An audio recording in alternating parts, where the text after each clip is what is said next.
Questo programma è offerto da Despar, Eurospar, Interspar. Da 60 anni, il valore della scelta.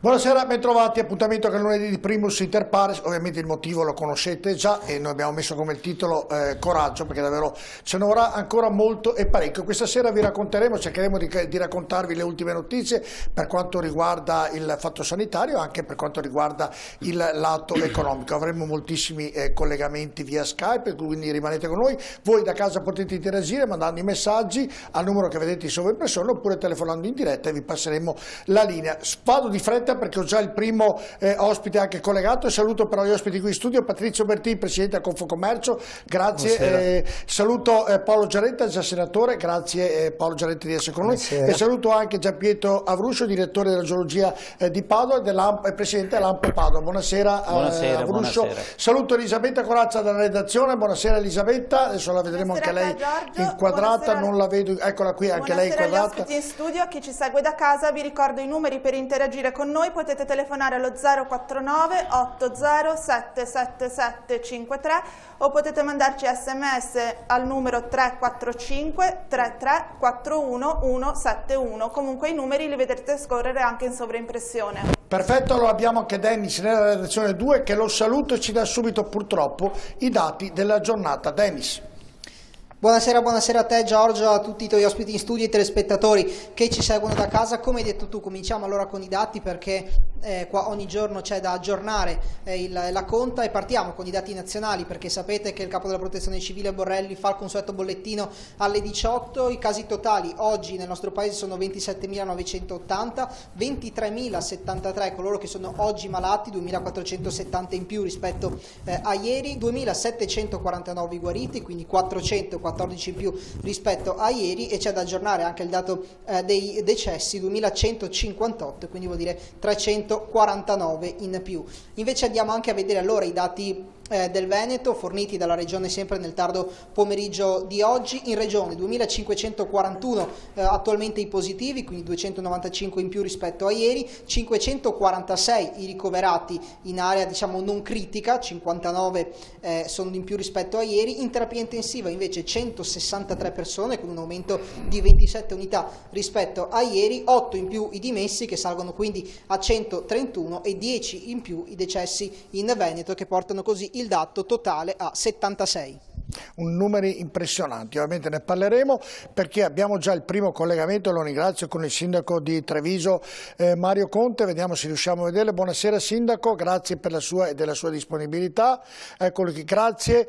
Come va a Treviso sindaco? Perché lì ieri ci sono stati dei numeri inquietanti, oggi sono aumentati di 14, anche oggi i numeri crescono anche nella sua città. Se mi date l'audio.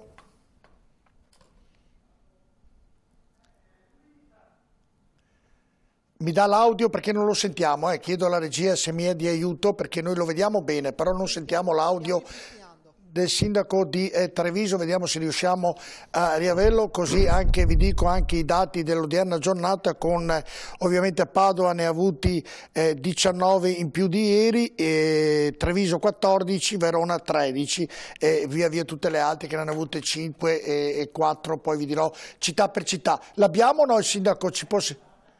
Mi date notizie, Dennis, se possiamo parlare con il sindaco? Sì, Giorgio, stiamo cercando di ripristinare il collegamento perché abbiamo dei problemi, quindi a breve avremo di nuovo il sindaco di Treviso con noi. Va bene, allora Avruscio, inizio con lei. Dati inquietanti, dati che non finiscono, anche se poi vi darò qualche dato dell'università che è positivo, perché vi spiegheremo poi nel servizio il perché.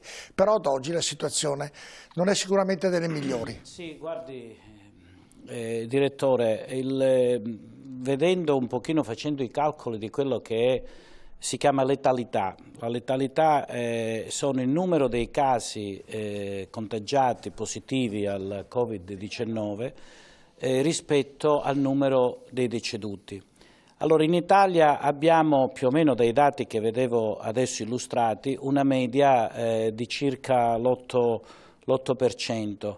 In Lombardia e in Emilia-Romagna purtroppo la percentuale è il 9%. In Veneto noi abbiamo questa percentuale di letalità intorno al 2,6-2,8%. Quindi cosa vuol dire questo? Vuol dire che qui ancora in Veneto riusciamo a tenere. C'è stato recentemente, anche proprio di questi giorni, il decreto regionale, no? Che ha aumentato il numero dei posti letto in terapia intensiva, subintensiva in tutto il Veneto. Questo per prepararci a un eventuale ancora recrudescenza ma aumento di questa pandemia. Però devo dire che almeno nella regione del Veneto questo si sta in qualche modo contenendo. Questo perché? Perché secondo me è stata fatta anche una scelta, anche prima che di tutto, per controllare anche quelli che sono asintomatici. C'è un articolo che è uscito recentemente sul British Medical Journal che racconta del primo paziente numero 1, che è un tedesco. Questo già in gennaio, prima quindi del 20 febbraio, che era stato contagiato da una sua collega di Shanghai che però stava bene, quindi questa signora di Shanghai si è ammalata, è stata male dopo che è ritornata in Cina. Quindi questo cosa vuol dire? Fa riflettere che le persone, diciamo, sono in grado di contagiare non proprio quando sono sintomatici, ma anche prima. C'è da dire che non è che tutte le persone che si ammalano vanno a finire poi dopo in situazioni gravi in terapia intensiva, perché tutto sommato, ripeto, insomma, non sono, la maggior parte guarisce oppure lascia indenne, insomma, da questo contagio, però è un virus estremamente contagioso. E quello che dico sempre, noi siamo adesso in una guerra. C'è chi è in trincea, come i medici, il personale sanitario, che insomma rischia grande onore ai colleghi. Ci accorgiamo adesso di come è centrale l'ospedale e i medici ospedalieri, però c'è chi nelle retrolinee, diciamo dietro, che però ha la stessa importanza, perché questo virus, questo nemico insidioso, invisibile, come arma sfrutta ciascuno di noi, per cui ciascuno di noi può essere amico o nemico. Nel senso che bisogna capire, prendere coscienza che bisogna effettivamente eliminare il contagio. La interrompo, capito, perché abbiamo il sindaco, che abbiamo ripristinato il collegamento con il sindaco di Treviso, Mario Conte. Vediamo se riusciamo a funzionare, perché siamo in rigorosa diretta, vi ricordo, e ovviamente può succedere qualche intoppo tecnico e quindi può succedere anche a noi. Vediamo se mi fate vedere il sindaco, eccolo qui, ci sentiamo, vediamo se riusciamo a sentirlo. Buonasera sindaco intanto, grazie della sua disponibilità. Adesso la sentiamo bene, adesso la sentiamo. Credo che il problema sia mio, chiedo anche scusa. Va bene, nessun problema, abbiamo sistemato tutto. Senta, com'è la situazione a Treviso? So che lei ha fatto un video che si è arrabbiato ieri moltissimo e ne aveva tutte le ragioni per farlo, sicuramente perché i suoi cittadini non l'hanno ascoltato e si è arrabbiato davvero, uso un termine dialettale, di brutto, come si dice. Però mi racconti la situazione prima ospedaliera com'è e ovviamente dei pazienti ricoverati. Allora, la situazione dell'ospedale di Treviso è in costante aumento, ma un aumento controllato, cioè quello che in realtà si prevedeva. Al bollettino che ci è arrivato da poche ore, oggi risultano 77 le persone ricoverate nel reparto di malattie infettive, 13 sono le persone in terapia intensiva, quindi 2 in meno rispetto a ieri. E oggi posso comunicare anche un dato positivo, che 48 sono le persone che in realtà sono uscite dall'ospedale di Treviso. Quindi siamo fiduciosi, nel senso che non abbassiamo la guardia, anzi dobbiamo continuare a combattere questo virus, perché il picco non è ancora arrivato, è previsto nei prossimi giorni o nelle prossime settimane, in realtà questo non lo sappiamo, ma al di là dei numeri, questa è una partita che va giocata da parte di tutta la comunità. Qui c'è veramente bisogno di tutti. Essendo trevigiano, io richiamo un po' lo spirito del rugby. In una squadra di rugby tutti devono spingere nella stessa direzione e credo che sia assolutamente fondamentale l'aiuto dei cittadini. Ieri mi sono arrabbiato con la minoranza di cittadini che in realtà non hanno capito l'importanza di seguire le regole. Oggi invece io vorrei ringraziare la stragrande maggioranza di quei cittadini che invece molto rigorosamente stanno dentro le proprie abitazioni, però vista la domenica, visto il sole, qualcuno si è lasciato andare non capendo in realtà che crea un danno a se stesso, alla propria famiglia e all'intera comunità che sta facendo dei sacrifici enormi per arginare il contagio del coronavirus. Ecco, al di là giustamente delle parole che ha detto, però bisogna ricordare, purtroppo i numeri sono inquietanti, al Treviso è quella che ha il maggior numero di decessi purtroppo ad oggi. Mi sembra 29, non vorrei sbagliare, però sono i dati che mi ha passato la regione e sono davvero tanti per una città come Treviso. Sì, confermo il numero che è 29 precisamente, c'è da dire, ma che non vuole essere una giustificazione, che però il primo focolaio che si è manifestato a Treviso si è manifestato proprio all'interno della struttura ospedaliera del Caponcello e purtroppo nel reparto di geriatria, tant'è che fin dai primi giorni ci sono stati dei decessi di persone che avevano altre patologie, avevano anche un'età attorno il primo di 93 anni, il secondo di 86, poi un altro signore di 91 e quindi il numero importante di decessi è legato soprattutto al fatto che il focolaio si è manifestato in quel reparto che è un reparto già delicato di suo. Però voglio dire, oggi ci sono in terapia intensiva anche delle persone che hanno un'età nettamente inferiore, quindi voglio dire, dobbiamo continuare tutti quanti a darci una mano, dobbiamo capire che questo virus lo si combatte tutti insieme e non soltanto all'interno delle strutture ospedaliere. La vera partita la si vince se in ospedale non ci finiamo, perché il virus è stato arginato e quindi non ha trovato terreno fertile da andare a contagiare altre persone, perché come sentivo il vostro ospite che saluto che è in studio, il virus vive proprio alla ricerca di altri contagi e questo noi dobbiamo evitarlo. Senta Sindaco, al di là di questo problema sanitario che è la cosa più importante e su questo non ce ne piove, questa sera parleremo anche di economia. Ecco, a Treviso gli imprenditori vengono da lei, parlano con lei, lei dà speranze, cosa spiega e cosa dice agli imprenditori trevisani? Ma credo che da un punto di vista dell'economia questo sarà un anno zero per tutti, per gli imprenditori, per gli artigiani, per i commercianti e anche per le amministrazioni comunali. Non credo che sia questa la fase di fare la conta dei danni economici, anche perché saranno dei danni inestimabili. Io però sono convinto di una cosa, che l'ho soprannominato effetto pendolo, nel senso che oggi siamo obbligati a un periodo di grande restrizione, abbiamo praticamente fermato e paralizzato il paese sotto tutti i punti di vista. Nel momento in cui però molleremo questo pendolo arriveranno anche dei momenti importanti, probabilmente con delle abbondanze che però non faranno recuperare quanto di perso in questo momento, ma magari accelereranno i tempi della ripresa. Di questo io sono fortemente convinto, ma oggi la nostra preoccupazione, la nostra attenzione deve essere quella di mettere a riparo la salute dei cittadini. Il ruolo del sindaco è delicatissimo, perché io anche da presidente dell'ANCI consentitemi un ringraziamento, un abbraccio a tutti i sindaci del Veneto e d'Italia, perché il ruolo del sindaco è in equilibrio tra coloro che sono preoccupati per la salute e coloro che sono preoccupati per l'economia, tra coloro che hanno il pensiero dei figli, dei genitori e dei contagi e coloro che hanno il pensiero di perdere il lavoro o di lasciare a casa i propri dipendenti. E il sindaco tra questi deve mettersi in mezzo, deve cercare di rasserenare tutti quanti, deve dar fiducia a tutti, ma credetemi, non è assolutamente facile, anche perché il Ministero decide e poi i sindaci devono spiegare i propri territori. Ecco, quindi, no, prego, l'ho interrotta, prego.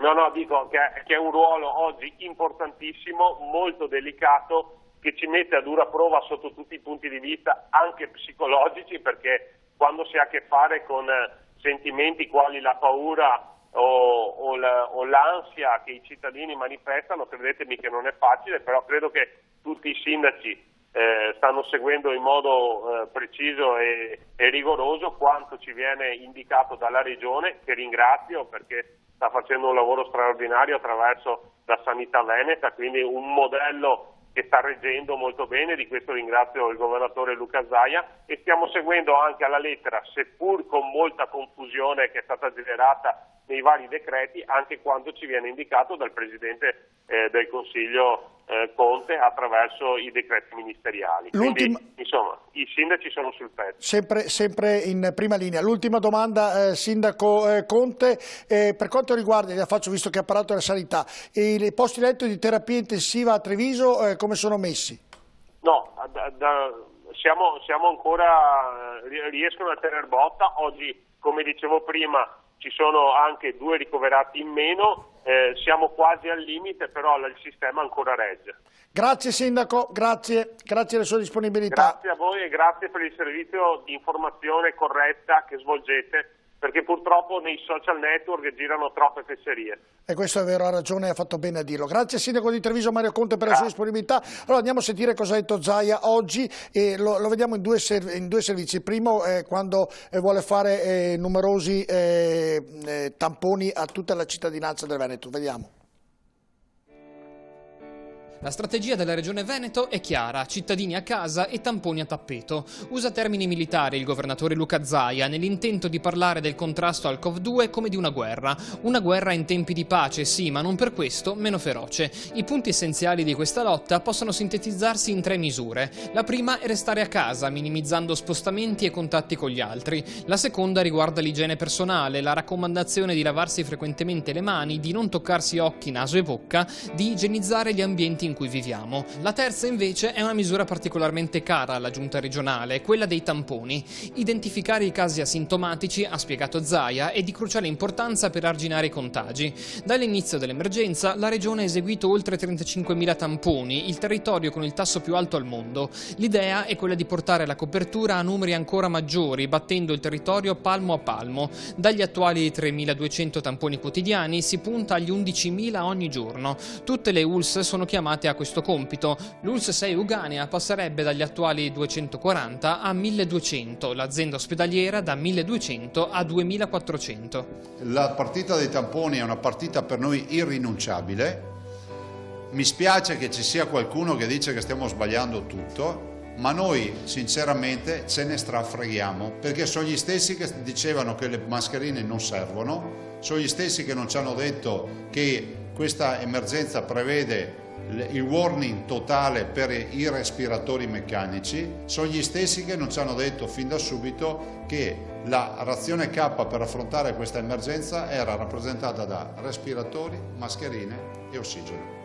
Nel frattempo il conteggio... Ecco, abbiamo capito un attimino qual è il concetto Giaretta che dice, non so se abbiamo già il secondo collegamento, appena ce l'abbiamo la regia me lo rende noto, diceva praticamente, l'abbiamo? No. Non ancora, diceva praticamente che le comunicazioni iniziali sono state, Paolo Giaretta, un po' contorte. Io giustifico un po' tutti in questo passaggio perché tanti non eravamo preparati a quello che sta succedendo. Non so se sarà giustificato il mio pensiero oppure meno, però il vero dato di fatto è che non essendo preparati sono stati commessi tanti errori, un po' da tutti, diciamo così.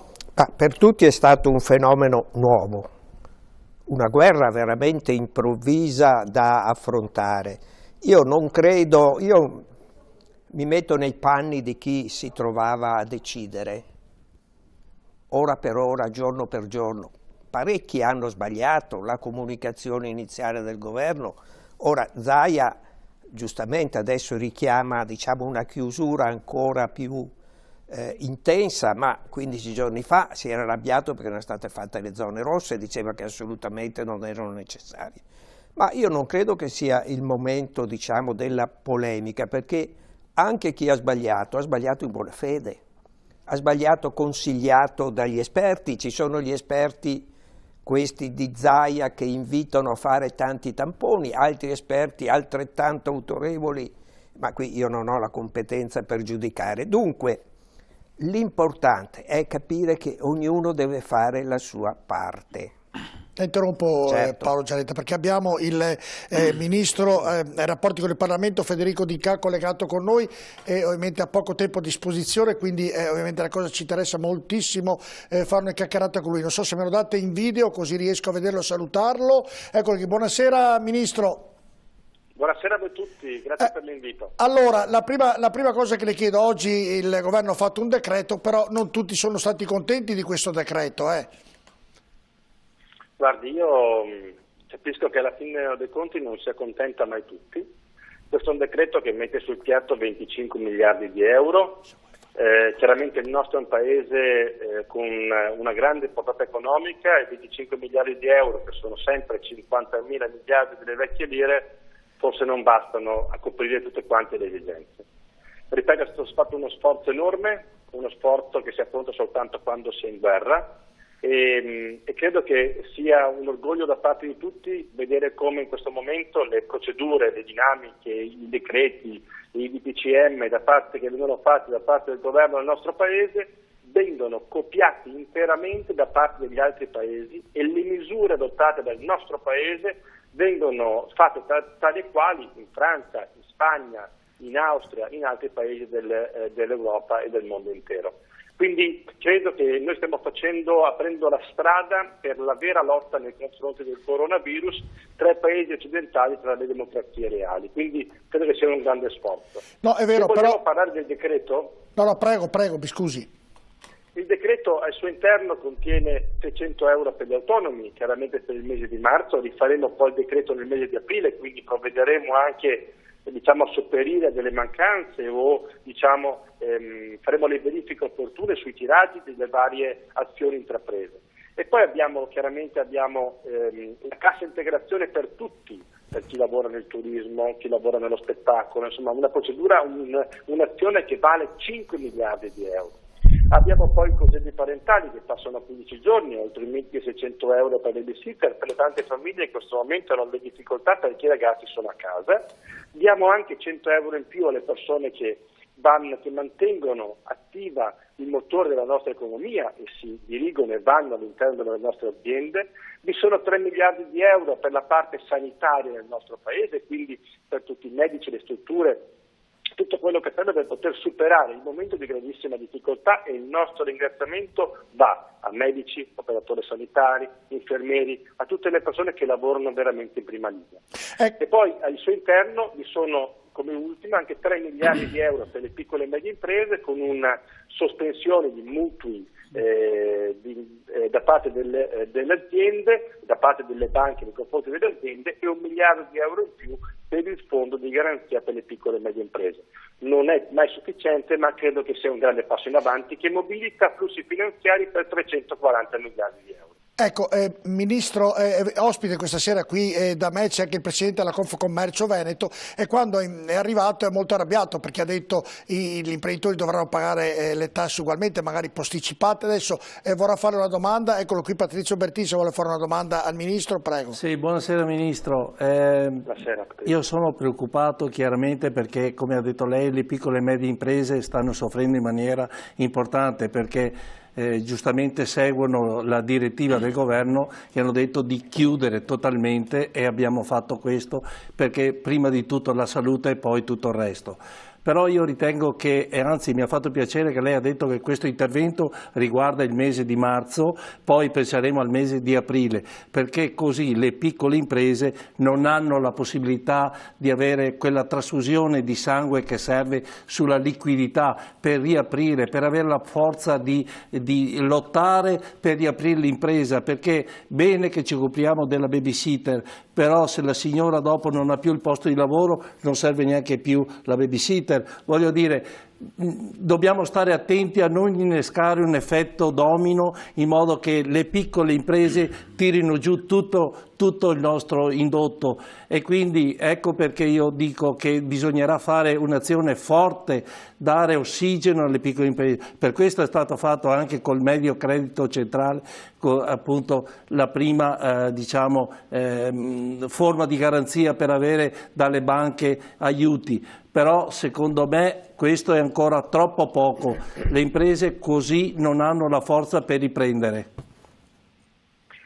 Patrizio, io ascolto in maniera molto attenta e riporterò anche quello che tu ci hai detto. Il nostro è un paese che ha messo a disposizione 25 miliardi di euro, inizialmente avevamo pensato a 3 miliardi di euro, poi a 7, poi a 15, poi abbiamo detto cerchiamo di mettere in campo tutto adesso, tutti i 25 miliardi di euro per cercare di risolvere il problema. È chiaro che il nostro è un paese che produce 1.700 miliardi di PIL, quindi quindi produce ogni mese più di 100 miliardi di produzione di PIL, e quindi 25 miliardi sono sempre una coperta corta, perché il sacrificio che stanno facendo le nostre aziende, le nostre famiglie, tutti i cittadini, probabilmente è più alto. Adesso stiamo cercando anche di cambiare anche l'assetto europeo, stiamo chiedendo di pensare finalmente agli eurobond, in cui mettere lì centinaia di miliardi di euro per l'Europa intera, per farla ripartire l'economia una volta che riusciremo a sconfiggere questo terribile virus. Io dico una cosa anche, io mi auguro che tutto quello che mettiamo in campo, gli sforzi di tutti, ma di veramente lavoratori, cittadini, casalinghe, pensionati, i ragazzi che sono a casa, gli insegnanti, i commercianti, gli artigiani, gli industriali, tutti, ci permetta di poter chiudere in fretta questo grande sforzo nei confronti del virus e cambiare il trend che deve scendere. Poi è chiaro che fino a quando non avremo il vaccino, fino a quando non avremo debellato completamente, rischieremo sempre poi di terminare in un nuovo focolaio. Noi come governo abbiamo messo davanti la sanità, ci siamo presi una responsabilità enorme che non era neanche facile prendere come la chiusura totale, ma quando abbiamo notato che in alcuni casi funzionava dopo i primi luoghi chiusi, abbiamo deciso di fare il massimo sforzo e di chiudere l'Italia intera.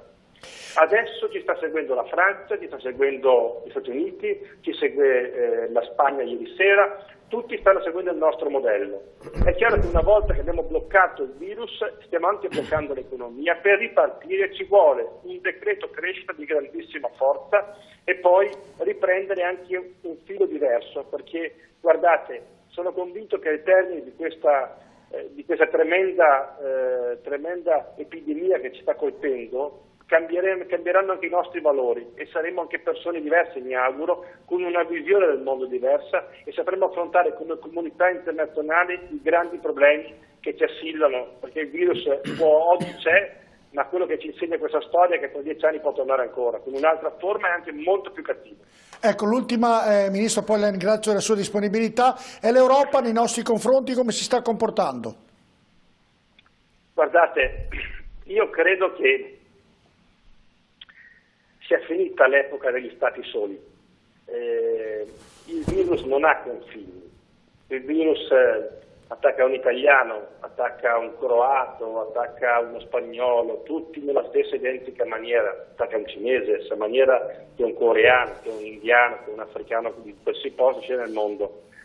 Quindi ci vogliono politiche per affrontare problemi mondiali, ci vogliono politiche mondiali, e l'Europa è un grandissimo attore perché ha cultura, capacità, conoscenza, tecnologia, livelli sanitari altissimi rispetto al resto del mondo. L'Italia fortunatamente in alcune regioni è al top del mondo intero. Per poter cambiare, per poter affrontare queste sfide mondiali, se vogliamo lasciare a chi viene dopo di noi un mondo diverso, occorre che l'Europa sia ancora più unita, che in qualche maniera mettiamo a servizio la nostra capacità di un unico ideale, che è quello della salute pubblica in questo momento, poi sarà della risoluzione delle altre problematiche, ricordandoci che il virus con o senza Schengen passano lo stesso, passeranno comunque lo stesso, quindi ci vuole veramente la capacità di prevenire prima che curare, perché io ho visto anch'io come tutte le parole di Bill Gates di qualche anno fa che diceva come le guerre, il terrorismo eccetera, poi diceva attenzione, sarà un virus che arriverà e sarà letale per tutti, e fortunatamente questo non è un virus così letale, è un virus che ci mette in gravissima difficoltà, ma lo supereremo. Però è chiaro che per affrontare le prossime sfide, che sono anche il surriscaldamento globale, l'impatto ambientale che noi abbiamo, le sfide sulle tecnologie, le sfide mondiali, dobbiamo lavorare insieme. L'insegnamento che ci lascerà questa terribile pandemia sarà che dobbiamo avere ancora più capacità di lavorare insieme, e quindi anche i tradizionali egoismi che hanno vissuto in questa Europa, che non si è ancora fatta del tutto, devono scomparire, e le nuove generazioni devono ancora di più, anche chi ha la mia età, che ha 40 anni, politicamente deve ancora maggiormente lavorare uno vicino all'altro, perché se queste sfide mondiali si affrontano insieme. La verità è che quando ti capita una cosa del genere, tecnologicamente tu in 4 mesi devi avere un vaccino, e per poterlo fare ci vogliono degli sforzi tecnologici, industriali enormi che un singolo paese non può farlo, quindi ancora di più occorre lavorare insieme. Certo, le faccio io l'ultima, poi c'è anche Bertì che vuole concludere. È tutto chiaro, è tutto vero quello che dice, però la domanda è, non è che l'Europa aiuterà prima la Germania e la Francia come continuano a dire, e l'Italia viene messa sempre per terza, quarta, dopo tutte le altre? Questa è la mia domanda. L'ultima, poi Patrizio, se vuoi fare anche tu. A parte delle fake news anche questa. Però quando parliamo di Europa, mi sembra che il Presidente della BCE non abbia parlato in maniera corretta e molto schietta dell'Europa. Ha parlato appunto che gli Stati, non è lì per controllare lo spread degli Stati. Questo non vuol dire parlare di Europa, questo vuol dire un'altra cosa.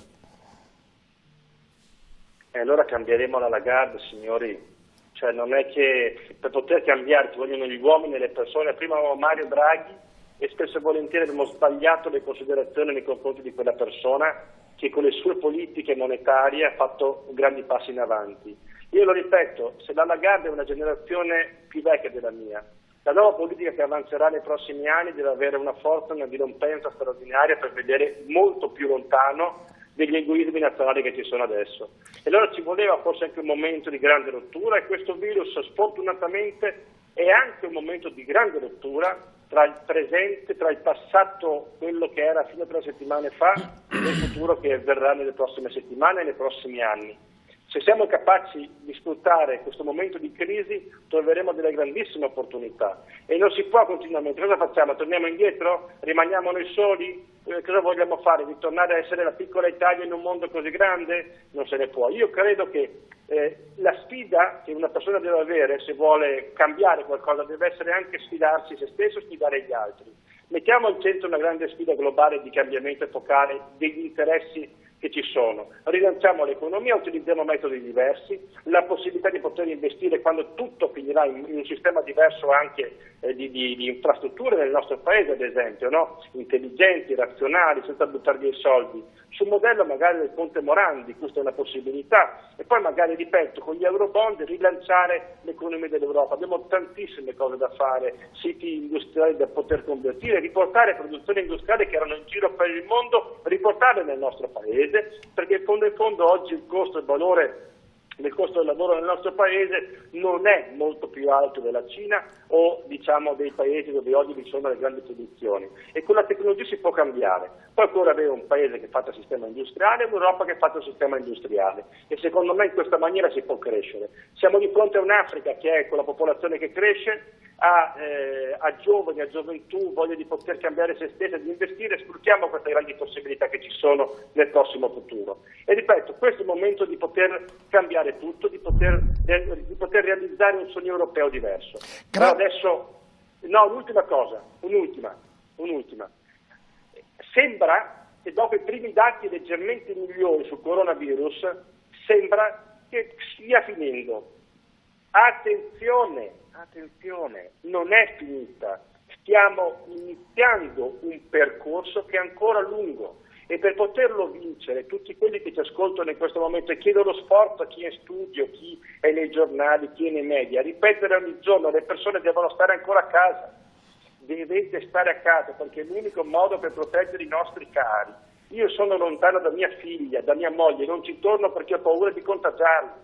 Io devo stare lontano perché facciamo un lavoro a Roma e loro sono a casa. Le famiglie devono rimanere all'interno dei loro appartamenti, delle loro case. Escono per farsi la spesa, escono per poter andare al lavoro con tutte le precauzioni del caso. Non è ancora vinta, è ancora lontano una vittoria nei confronti del coronavirus. E per cui dovete averne ancora tanta paura. Senza panico, con grande coraggio, ma ognuno di noi deve fare la sua parte, altrimenti non la finiamo presto. E come si sta comportando l'Inghilterra? Fermo, devo chiudere il collegamento. Grazie Ministro, grazie della sua disponibilità, grazie Ministro D'Incà. Abbiamo molte domande, altrimenti non abbiamo più. Sarà una fake news, però la Lagarde non è che abbia fatto una bella roba, Giaretta, perché difatti noi capiamo che sono fake news anche quelle, allora non ne veniamo più fuori. Capiamo quanto importante siano le responsabilità individuali. nostri di cittadini. Ma lei non è mica individuale, è presidente di una banca. Nostri di cittadini e le persone. Draghi ha fatto per l'Europa, per tutta l'Europa e per l'Italia un capolavoro mettendosi contro gli interessi dei banchieri tedeschi. Sto parlando della Quanto Lagarde, è stato? La Lagarde ha sbagliato, tant'è che al pomeriggio è stata smentita dal capo economista. Le borse il giorno dopo ne hanno tratto è stata reguardita come meritava da parte del Presidente della Repubblica Mattarella e credo che abbia perso molta della sua credibilità e, come diceva il ministro D'Incà, forse farebbe bene a essere sostituita. Ma non è che la Germania ci abbia guadagnato qualcosa da questa uscita, perché le borse mondiali ne hanno perso. Credo che ci sia stato un misto di arroganza francese e di incompetenza politica. E sarebbe giusto che pagasse. Questo era quello che volevo dire, per quello dicevo prima che l'Europa non era molto vicina. Andiamo in pubblicità, rimanete con noi, vedete i numeri per telefonare o per mandare i messaggi.